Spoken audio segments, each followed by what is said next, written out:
Model of the Starbreeze Explorer. The shuttle has a cargo compartment like in a real spacecraft. It docks to the accelerator block. At the bottom, here's where we wind it up. The key is stored separately on the stand. Wind the shuttle several times, then switch it to start, and you can see how its mechanisms work.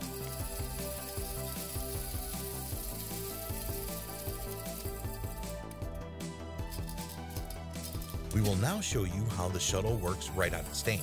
We will wind the shuttle several times, install it on the stand, and we turn it on with the start lever. The model starts to work.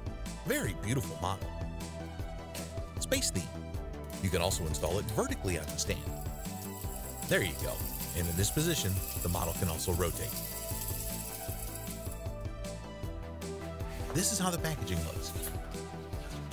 Instructions, rather detailed, translated to 12 languages. These are metal plates with details inside. It is really easy to remove the parts from the plate and start assembling.